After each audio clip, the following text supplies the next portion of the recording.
Hey folks, it's Johnny Flynn. There's multiple super important cases in the Connecticut Superior Court that you probably should pay attention to because it describes how mortgage fraud is supported by 12 judges and worse, Attorney General Tong. So, please follow along. It's incredibly important, and I want you to look at this. Ready?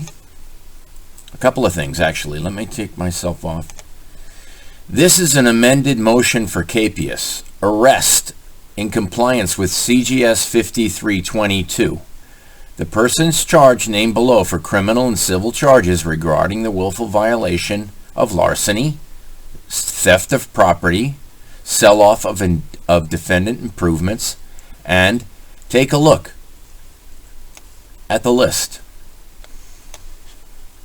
It includes Judge Gennario, Judge Tierney, Judge Randolph, Judge Blowy, Judge Lee, Judge Montlees, Kavanowski, Kowalski, Mintz, Tobin, Pravater, and Spader. It involves Amy Michelli, the clerk, City Mortgage, the Appellate Court, the Attorney General, the Court Committee, Carmody Law. This is Stephen Conover, who is on the statewide grievance panel, a real winner, and all these other people. But when you look at this case,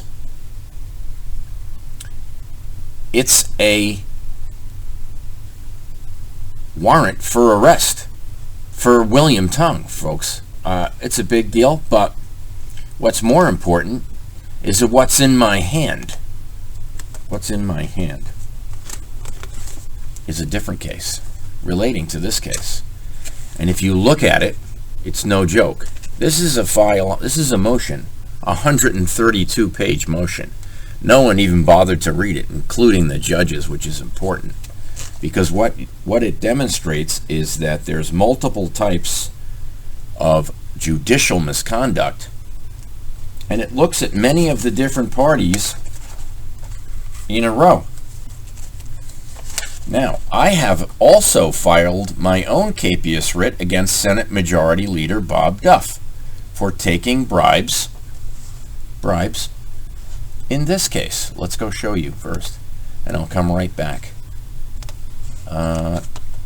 Outlook, let's close it.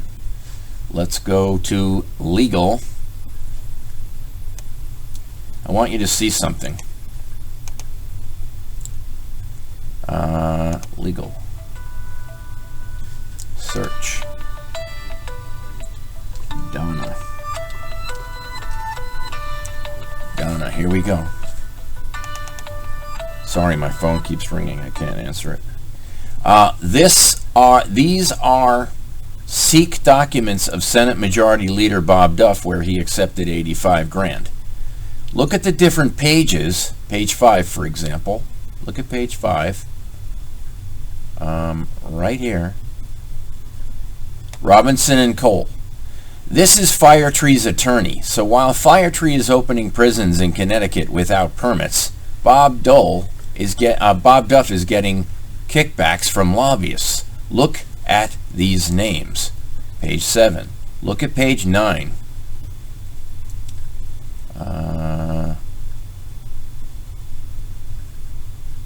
Halloran and Sage. Do you know who that is?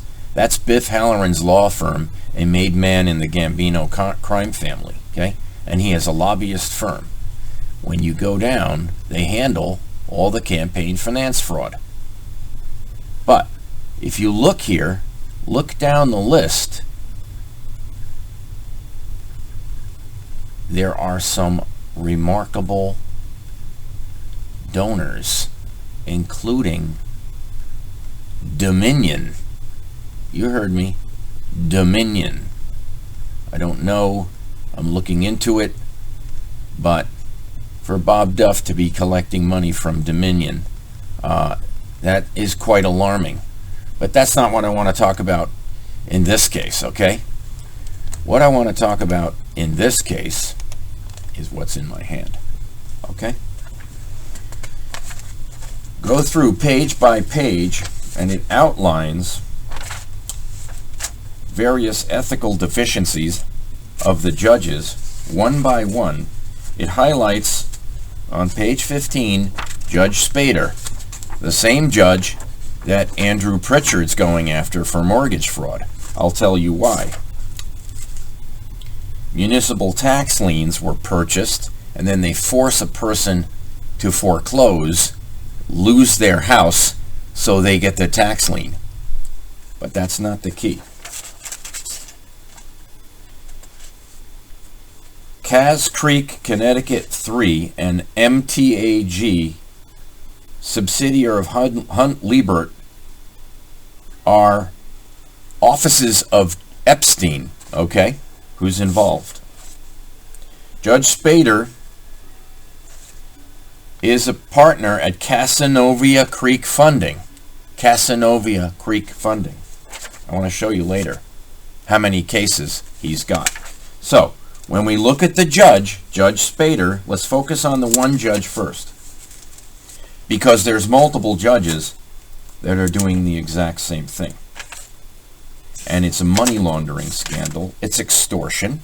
It's bribery. It's racketeering. It's RICO. And he's in the Stamford Superior Court now. He screwed up so many families in Bridgeport that they gave him the boot. And they sent him to Stamford to start messing with us. If you read this 2-page article from the Bridgeport Telegram called Tilting the Power, it describes what the judges are up to. So the newspapers know. More importantly, let me turn to one page here.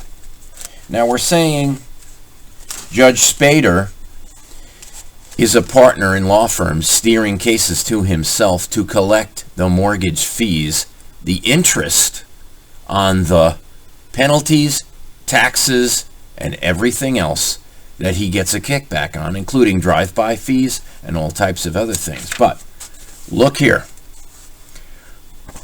Judge Spader is an active member of the North Haven community, okay, and president of the Police Commission Association of Connecticut. That's how he's getting away with it. He's in charge. He's on the Police Commission of Connecticut. So all the chiefs are in an association, including Larrabee, who puts hits on people. Gallo, Nappy, they were indicted in East Haven. They were never criminally prosecuted, but their police officers they supervised were. Look at the list. Larrabee worked for Provader and Malloy for 10 years in Stamford, which is a big problem. Read the book Roguetown. You'll read about it. This article here describes how Spader got involved and moved his way up to the police commission. This document, testimony of attorney Walter Spader Jr., submitted to the banking committee, act reducing the interest rate on municipal tax liens that have been assigned by a municipality. Okay, what does this mean? He's at the Marcus Law Firm, okay? That's where he works.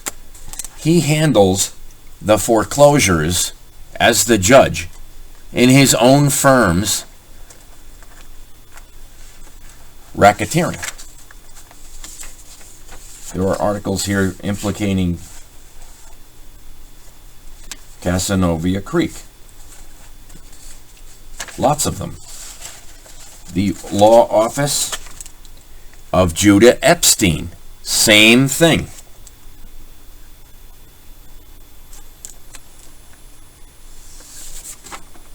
Partners at mortgage companies getting kickbacks, having cases steered to judges who are on the police commission and partners in the law firm.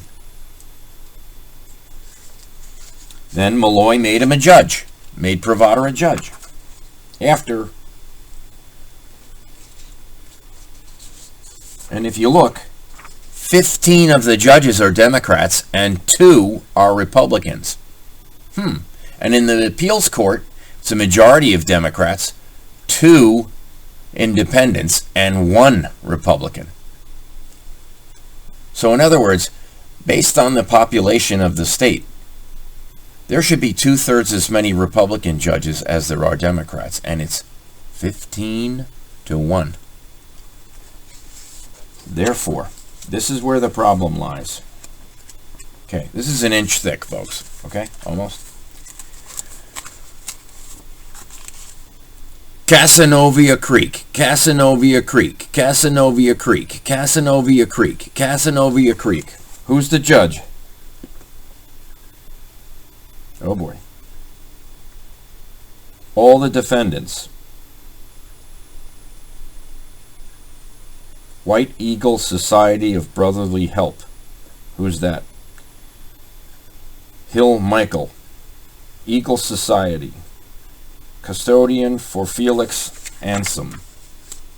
Pages and pages of cases heard by Judge Spader, steering the case to his own law firm, Casanova Creek, while being in charge of the police commission, so no one will arrest him, appointed by Malloy, just like Provader, handling hits for Larrabee, denying subpoenas for plaintiffs, denying juries, denying articulation, denying discovery. This is criminal, folks. How can you assign the judge the case at his own law firm where he gets a fee? Look at the pages and pages of cases. Are these all from the same year? 18, 18, 18, 18. These are all from 2018. They haven't held the 2020 cases. All these. Casanova funding. Walter Spader. Casanova funding. FSTCV 18-607-8205. Casanova Creek. Walter Spader. Congress Street LLC, Harry Carrillo. Pembroke Laundry and Cleaners. Gilliard Realty Corp. Walter Spader, Walter Spader, Walter Spader, Walter Spader. Steering cases to himself to force foreclosure for his own law firm. How sweet is that? Taking the drive-by fees, denying people every right, and taking their property. Now, the first case I showed you is a $3.5 million home with a fictitious $200,000 mortgage that Mr. Spader forced to foreclosure for $1 million. The problem that Mr. Spader is not aware of is that there is a prior loan on the house for $9 million. Okay? So the judge foreclosed, evicted the homeowner, took the $9 million lien, which is a federal lien, disavowed it. They're supposed to get paid first, took the money and ran. Okay? Do you understand that he violated a federal law? And Attorney General Tong also was told about it, refused to do anything about it. Tong refused to arrest Richard Colangelo for bribery. Yes, Tong has been suing Trump over the border. It's got nothing to do with anything. He wants to take over Purdue Pharma. Look at this page. All this. Walter S. Okay? Loretta Polite. Funding. Patrick Atkinson. Helen Granskiog. They all got screwed by the same judge, by his law firm that forced a lien or a foreclosure, including interest, penalty, and taxes, at 18%, folks. That's usury, and it's worse than that. The beneficiary of Frank Serwinski, Walter Spader, Funding LLC, Norman Street, Walter Spader. This judge named in this REIT, in this criminal action, look at all this. Walter Spader, Walter Spader, Walter Spader, Walter Spader. Eduardo Brito Gomez. Sarah Young, robbed. Oswin Alexis, robbed. By who? Walter Spader. You can't hear the trial of your law firm where you're a partner making fees as a judge? You are supposed to be impartial. Let me tell you, this is not a small amount of crimes, folks. This is pages and pages of money laundering. Extortion, selling someone's house. He sold Tor's house, a friend of mine, in Bridgeport who had no mortgage. Had no mortgage. His mom died, willed him the house, probate, screwed up the transfer, and they're stealing his house right now. A true gentleman and a scholar, based on a water bill his mom didn't pay because she died. So the money's all tied up in the probate court, which is closed. The criminal court's closed. There's 31 more murder trials on hold in the Stamford Superior Court. I went there today and filed a motion. I was the only guy in the whole building. The place is closed.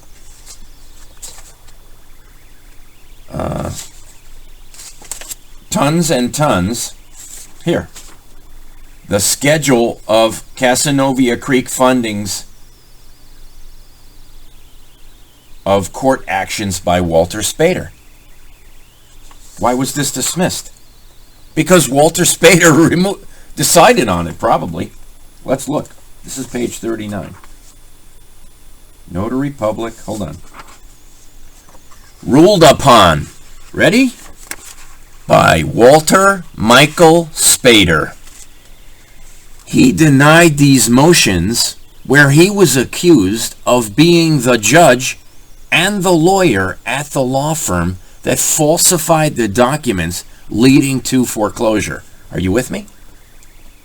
What's going on here? Well, William Tong knows. The Attorney General knows. Another one. Order. Motion to award expenses. Nope. Here we go. Walter. Order. Motion to approve sale and deed. Mail to appearing parties. Hold on. Yeah. He passed the motion to approve the sale and deed of a house to himself at his own law firm. Look at all the rulings. Here we go. What happened here? Motion for order. Interim expenses. Awarded to himself by himself, Walter Spader. Foregoing having been considered, ordered. Foreclosure Committee, motion for advance of foreclosure. Walter Spader. Agreed. Here we go.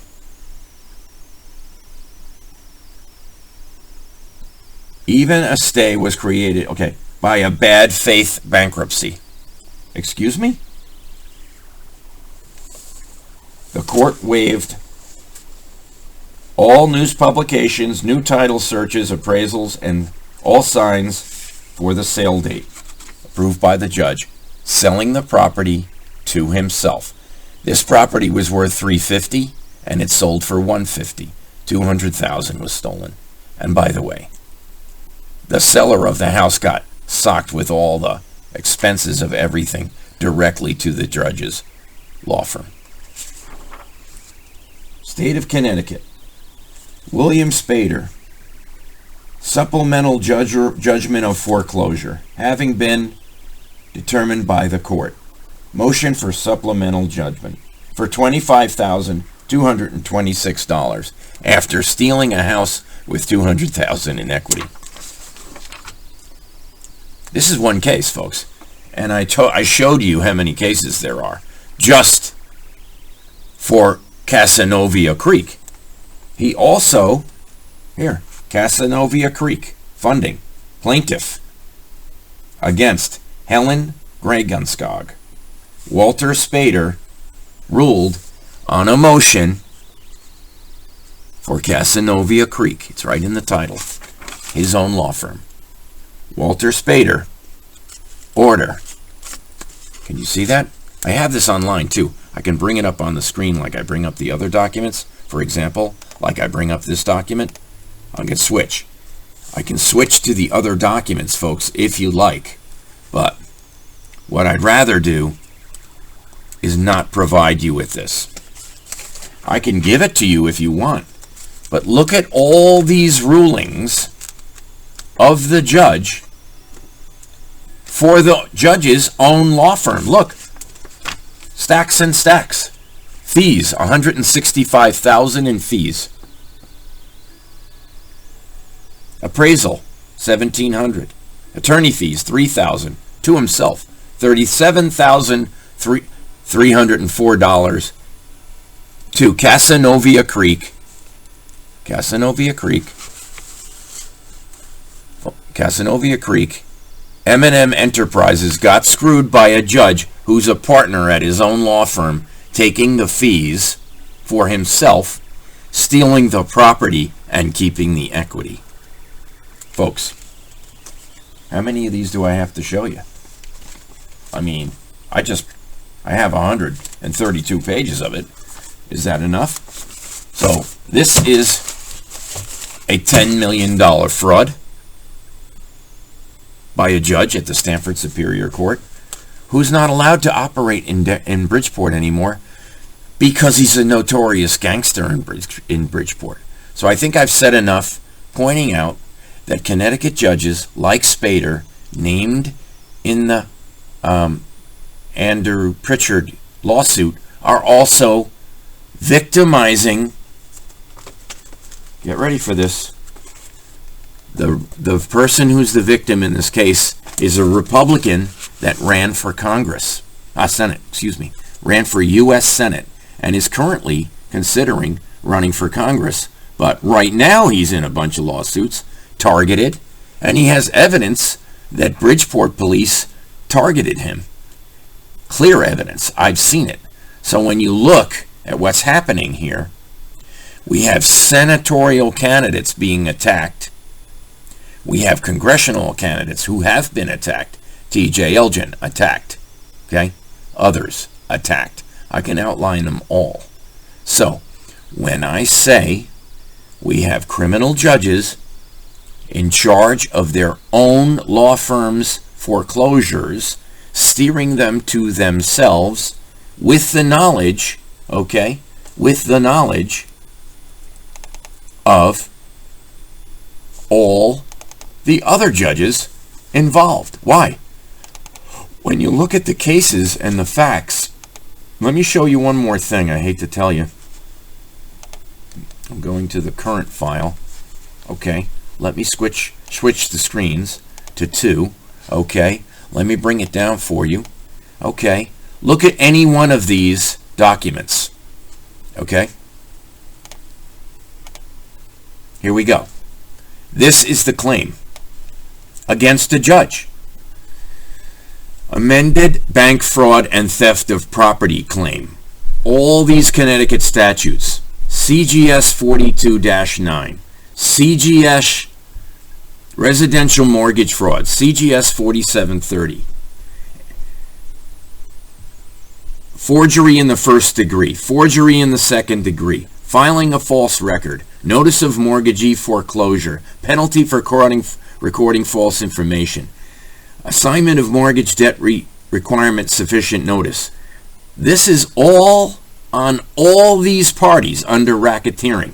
Amy, the clerk, is aware of it. Blowy, the judge who appoints the cases. Gennaro. Why? Because the first, Gennaro and Kavanowski, are partners at a law firm. I believe that Tobin is also a partner of the same law firm. But what they do is, Gennaro sets the thing up for the other judge, who's a partner in his firm, to take the profit. Okay? So here we go. Look at this name, Stephen Conover. I gave him £45 of check fraud evidence in 2001. And I named him in lawsuits that have 500,000 felonies. And what happened? What happened? He has immunity from Judge Spader. He's on the statewide grievance council. They don't take complaints. I have over 10 attorneys claiming to be my attorney that I don't know. And then I say to you, okay, how do we fix Connecticut's judicial misconduct? If people don't wisen up, they're going to be losing their houses during a pandemic, folks. These judges are multimillionaires. They are stealing properties, and I don't care what they say, what they do. I know they're coming for me. They've been coming for me for a long time. The only way you can protect me is to vote for me, because if I become U.S. Senator, I will take them out to the grand jury, indict them myself, and send them to Leavenworth. Watch it happen. I want my $50 million back, which is in the hands of Judge Adams, who's not even on this list, I might add. So these criminal judges don't represent all the criminal judges. No. There are judges here I haven't even talked about who I'm afraid to talk about, but I'm not afraid to talk about Gennario and Kavanowski. Oh no. Okay? Let's roll over them with like a steamroller and move on to bigger targets. But yes, thank you for listening. Please share this video. I'm not messing around here, and neither is Pritchard or Ethan Book. None of us are messing around. We have other people now helping us. We have Jason Milligan on board pretty much. We have Lori Hopkins Cavanaugh. We have a couple on deck. And by the way, once one or two go down, the rest will fall like cards. The problem I have is worse than Mr. Pritchard, I believe. It's not just theft.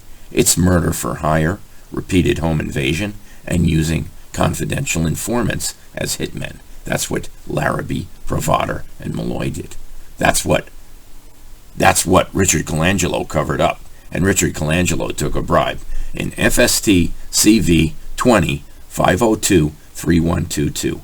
Flynn versus Barrier. See this tooth? It's chipped. The same cops that killed a kid with a taser and denied they used a taser. Okay, they hid the murder weapon. We have the video. It's going to come out eventually. It will come out during a national debate for a Senate seat. I can guarantee you that, because the mother is pen pals with my opponent, Richard Blumenthal. Did you hear about what I just said? Oh yeah, he's completely aware of the bribery, and he's completely aware of the 5G bribery. He's completely aware of the OxyContin bribery. Look at Dominion. Bob Duff is taking payments from their lobbyist. You think the Senate Majority Leader isn't in charge of the voter fraud? I mean, I'm willing to bet that he is. Thank you very much. It's very important that people follow these stories. And the ones coming out in the future are worse. I'm not kidding. Worse than what you've seen. You haven't heard the 911 calls that I have. 30 of them will shake you to your core. Thank you very much.